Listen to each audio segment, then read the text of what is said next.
Preface.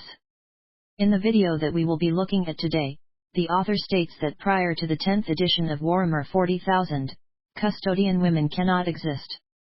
To say that something cannot exist is to make a strong ontological claim about impossibility.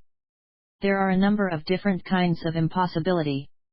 Logical impossibility would mean that the thing contradicts itself or violates the laws of logic. Think, a square circle cannot exist. Physical impossibility specifically means that the thing violates some rule of physical reality. For example, a perpetual motion machine cannot exist. However, the one bit of impossibility we will be focusing on is fictional impossibility. We can think of fictional impossibility as that which contradicts explicit canon facts, is incompatible with the setting's internal logic, or would create a narrative contradiction that breaks continuity. Please note that throughout this response gender and sex are used interchangeably and without distinction. I will be referencing cisgendered women as women and cisgendered men as men. This is done to engage with the author's argument at its strongest. Nothing said here should be used to invalidate trans men and trans women. Transgender people exist and are valid. Introduction. The author's task is to present the argument that custodian women are in fact impossible within the lore and setting, not merely to present evidence that they did not exist. To present such evidence would only support the epistemic claim that they haven't been shown to exist. A statement about impossibility is an ontological claim, not an epistemic claim. My goal isn't to present evidence or argument that they did exist in previous lore, only to challenge the claim that they could not exist. To further the author's claim, they present three arguments. 1. The description of custodian recruitment within the 8th edition Codex makes the gender exclusion evident. 2. Imperial technological stagnation renders the creation of custodian as strictly monogendered. And 3. That high noble Terran would not offer their daughters as candidates because that would significantly impact the sustainability of the population negatively. The last bit of the author's video covers their personal grievances, which I'm not necessarily interested in. I'm here for the argument.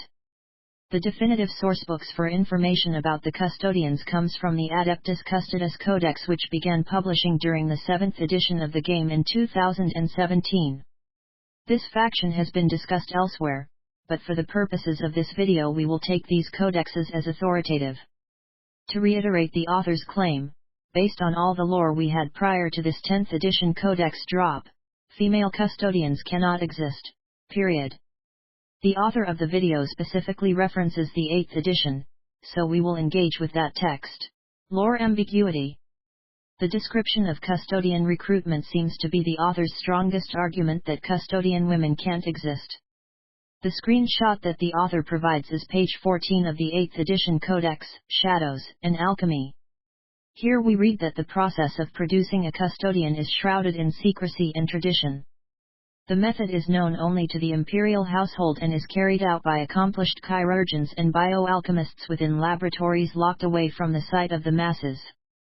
And that the secrets of recruitment have never been revealed. These lines stand in tension with the line that the author draws attention to.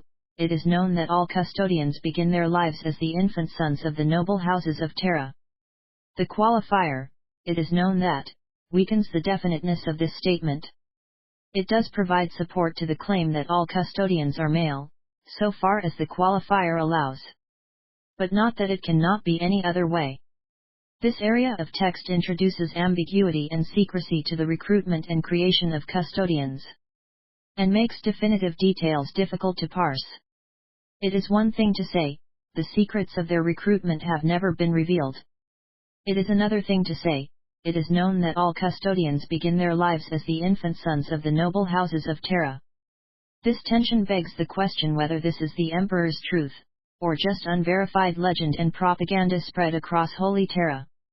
If Games Workshop desired to remove this ambiguity, they could have by dropping the qualifier. It is known that they kept it in the Codex suggests that Games Workshop was not committed to this being fact when introducing the Custodians as a playable faction. Outside of the 8th edition Codex, all previous mentions of the Custodians were more consistent in presenting them as men. Given that this is the case, would it be reasonable to believe that all custodians were men? Yes. Based on all previously available evidence, the belief that all custodians were men would be justified and would be in accordance with apparent reality.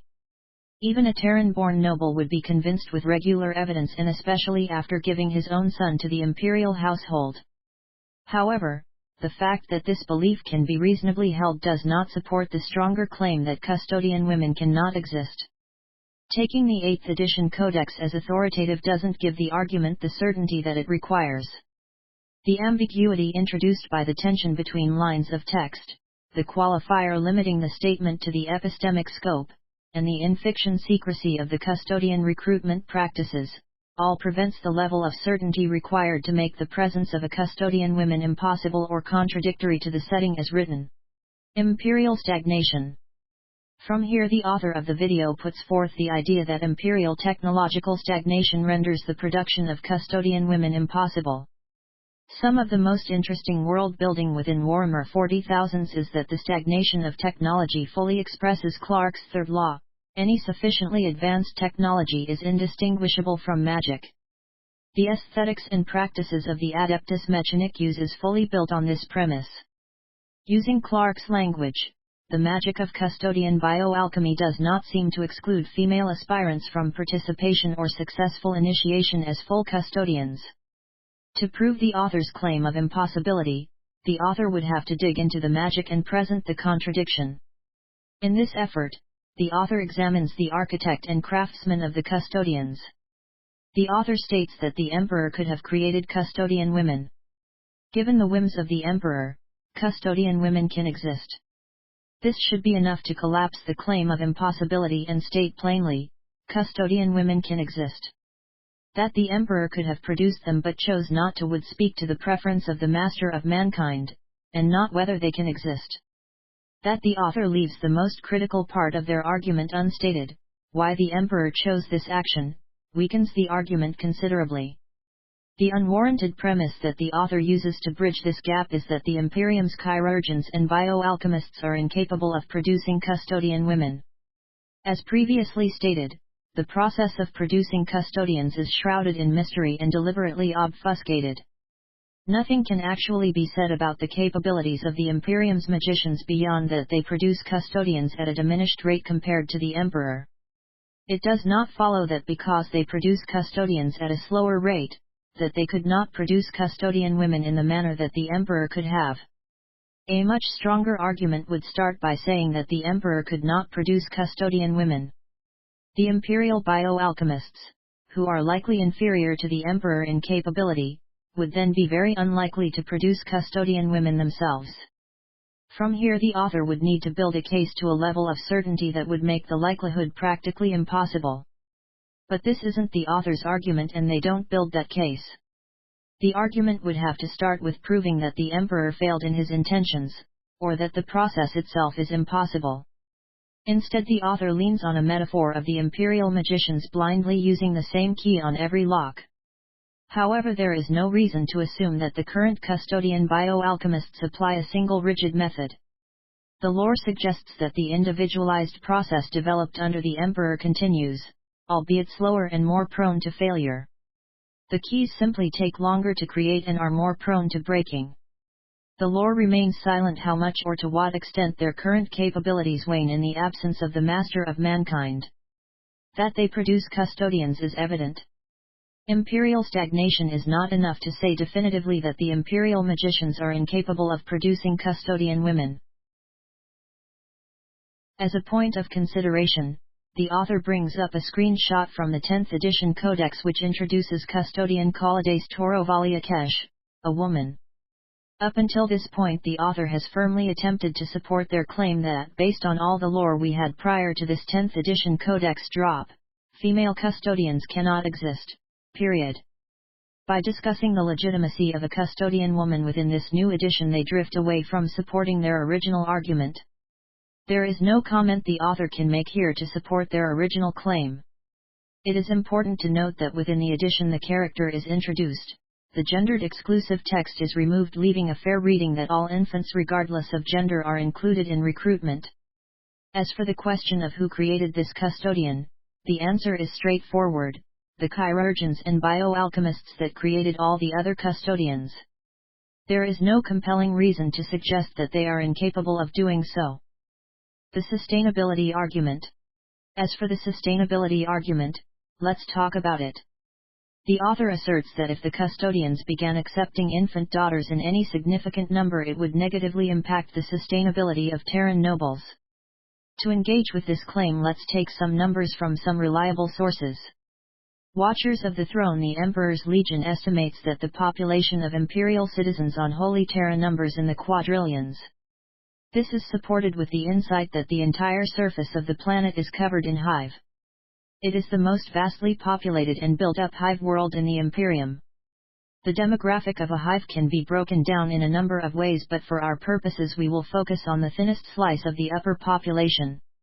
If we take the hive cities of Necromunda as a typical, then we understand that less than 1% of the population is considered noble-born or highborn. That is, we could say that within the hive for every one noble there are at least 1,000 non-noble citizens.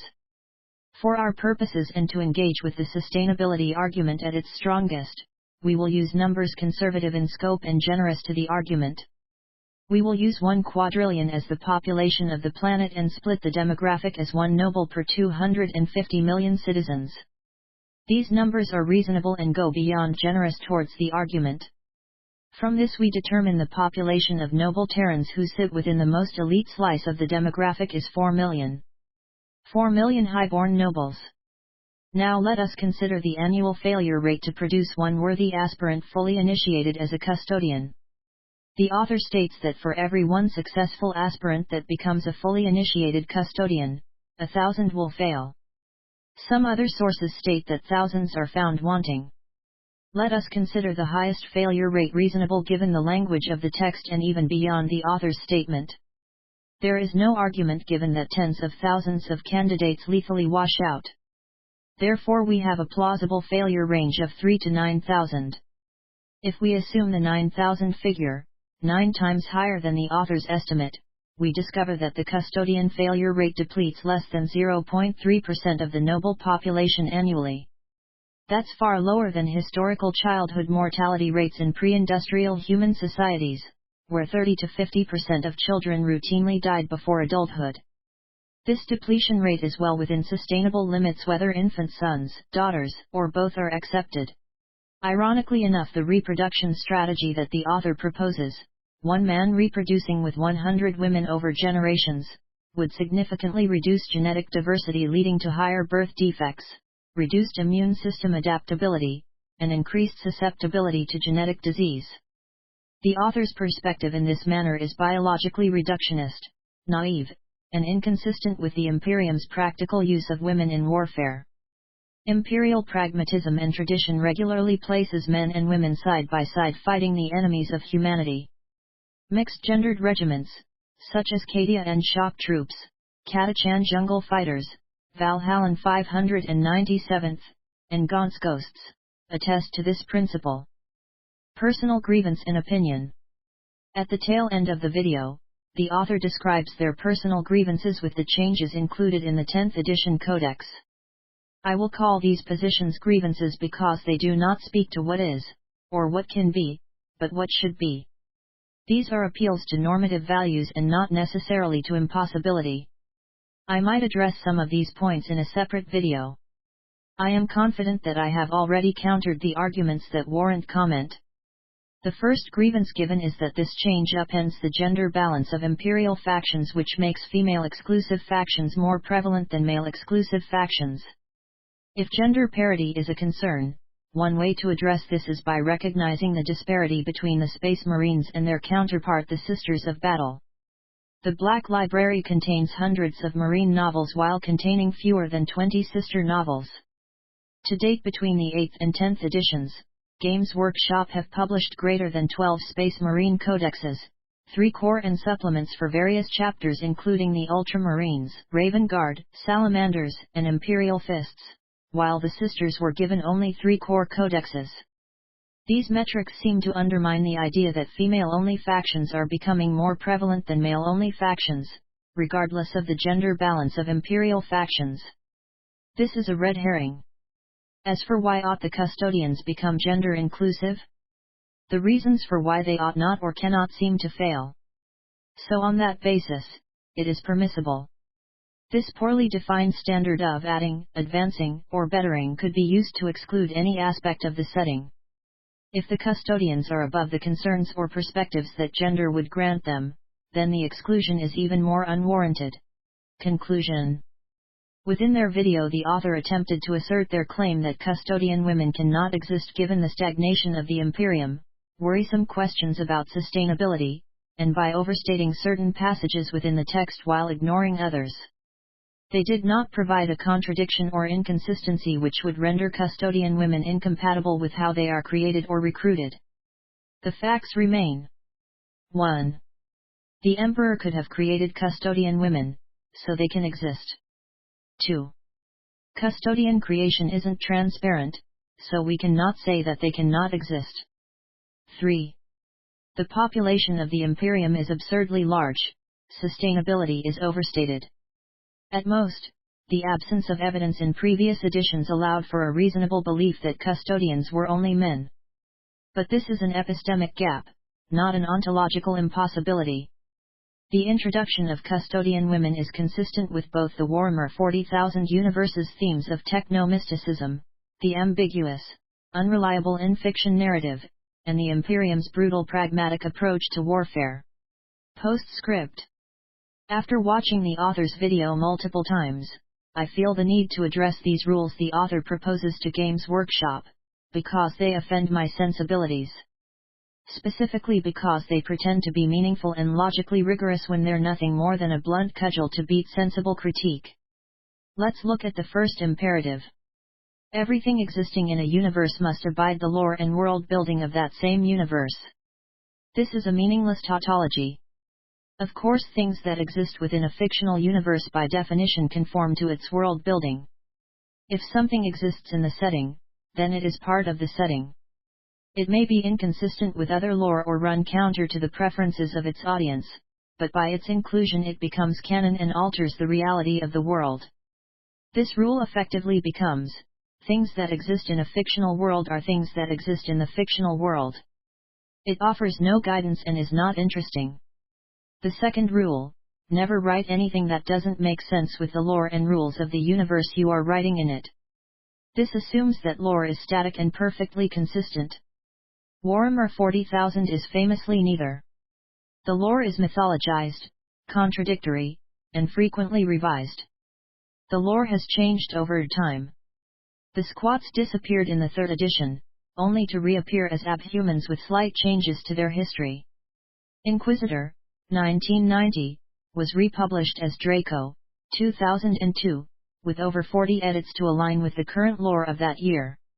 If the lore can change over time, then saying, don't add anything that contradicts the lore is meaningless. This rule becomes, only write new things that don't add new things. The third rule, paraphrased as, everything added must benefit or advance the story. If not, it shouldn't be added, deeply misunderstands how world building and storytelling work. Not every detail must advance the metaplot or escalate to galaxy-shaking stakes. Most of 40,000's flavor comes from details that build the general atmosphere rather than advance any particular metaplot. Under this rule we would not expect the grand cathedrals on the backs of titans, or the Canis Helix of the Space Wolves chapter which grants them fangs and the risk of becoming feral werewolves, or any number of extraneous details which make Warhammer 40,000 wonderfully massive. By these lights, the entire Caiaphas Cain series would vanish in irrelevant smoke. It doesn't advance nor focus on any metaplot. It actively subverts the grim-dark conventions established elsewhere in the setting. And yet, it is one of the most beloved series in Warhammer 40,000. The Cain series centers itself on human characters that don't strictly adhere to imperial dogma. It's drinking recaf behind artillery guns far away from the dramatic front lines. It's the narrator disparaging himself while performing real acts of heroism and leadership. In the end, what the author proposes amounts to, things in the universe should be consistent with the universe, and things not already in the universe shouldn't be added unless they are consistent with the universe. which when said plainly is circular, exclusionary, and offers no guidance. These rules would shrink the setting to the video author's unstated preferences. They're frankly ridiculous and would eliminate what people enjoy about Warhammer, including my own personal favorite character, Caiaphas Cain, the hero of the Imperium.